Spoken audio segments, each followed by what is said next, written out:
Green energy. When you think green energy, what do you think? Solar panels, wind turbines, pressure plates, yogurt commercials, corporate art, hydroelectric dams, Europeans, politics, arguing with your racist Uncle David, gay people. But what would you never think about when you hear it? Chopping down forests and burning trees! But it just so happens that one of the largest green energy industries is literally just that. Welcome to the world of bioenergy. Now, when you hear the word biomass, you probably think of it as like Warhammer 40k Tyranids, fleshy and goopy, but no. It's material from plants, palm oil, corn, etc. And while these have their own individual drawbacks, I'm not going to talk about those. No, I'm going to talk about stiff, hard wood. YouTube Guide D6-6-9. Let's begin. Ready? Yes, sir. Recite your baseline. A blood-black generator began to spin. A system of wood interlinked within wood, interlinked within wood, interlinked within one forest. And dreadfully distinct against the coal, a tall pellet mill played. Wood. Wood. Have you ever been in a pellet factory? Wood. Wood. Do they fuel you with wood? Wood. Wood. When you're not making your videos, do they keep you in a little pellet? Wood. Wood. Interlinked. Interlinked. What's it like to enjoy an energy source you love? Interlinked. Interlinked. Did they teach you how to burn pellet to pellet? Interlinked. Interlinked. Do you long for having solar? Interlinked. Interlinked. Do you dream about being interlinked? Interlinked. What's it like to hold your pellet in your arms? Interlinked. Interlinked. Do you feel like the energy isn't green? Interlinked. Interlinked. Within wood, interlinked. Within wood, interlinked. Why don't you say that 3 times? Within wood, interlinked. Within wood, interlinked. Within wood, interlinked. Within wood, interlinked.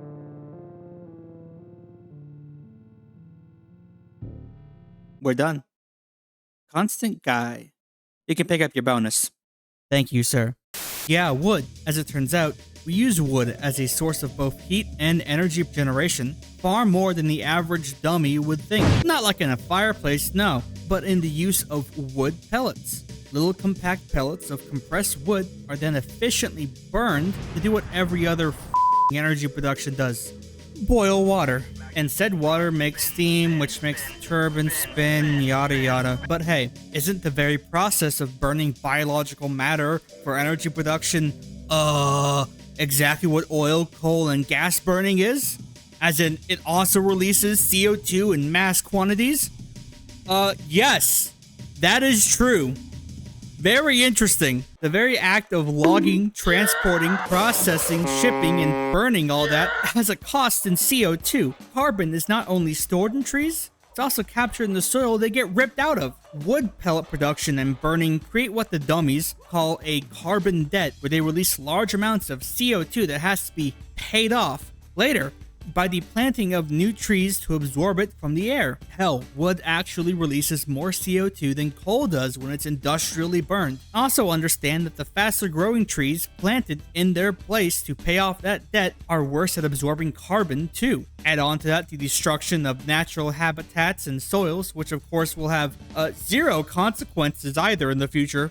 No. And understand that this is all being done in service to the environment and business interests, which is of course just a convenient, well, more than convenient side benefit to corporations that are actively being subsidized to do so. Most of the pellets produced in countries with large tree reserves like America, Canada, Russia, and Sweden then go on to be shipped to other countries like Japan, Korea, and the EU to be burned for energy production and small-scale heating. And of course, these same countries boast about their rapid decrease in emissions, which only enables industries like this more. It's patently ridiculous that this is what centrist business-first governments got away with when they agreed to limit their emissions. But hey, there are plenty of other problems with this too, beyond the whole carbon emission thing. The process of producing the wood pellets is very dirty, causing large amounts of pollution and particulate matter in the surrounding air. In the US, a large number of these mills reside in the rural South,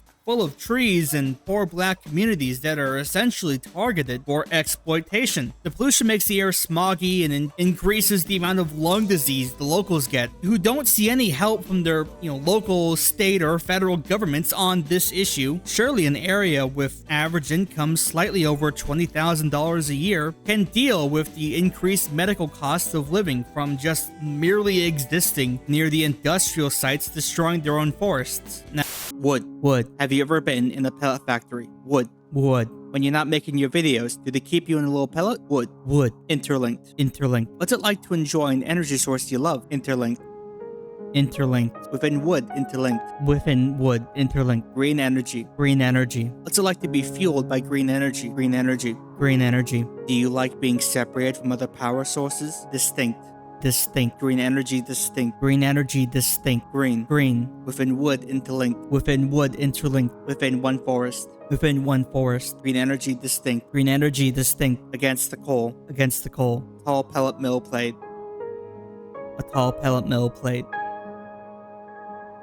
You're not even close to baseline.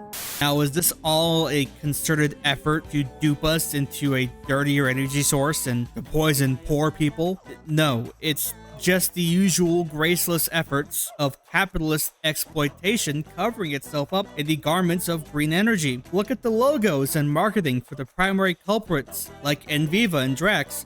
It's all bright, green, happy, eco, futuristic, and that's what they want you to think because they know you can believe it, because it's an industry out of sight, out of mind, rarely spoken of by our leaders. It's grouped into other carbon neutral green energy sources that don't rely on data estimates to tell when it will offset itself. When you build a solar panel or a wind turbine, you know how much CO2 it costs to make it because it will not make any more. It immediately starts paying the CO2 debt off. Even when the EU had a challenge to reclassify wood pellet burning, it was still maintained as carbon neutral energy because it's the only one that for many countries seems profitable and cheap, because libs and neo-libs alike want to do things the easy way, because sometime in the 1990s it was designated as an ingenious way to somehow cheat green energy by paying it off. But now it's understood to be otherwise, because people not in the know will just hear a politician say green energy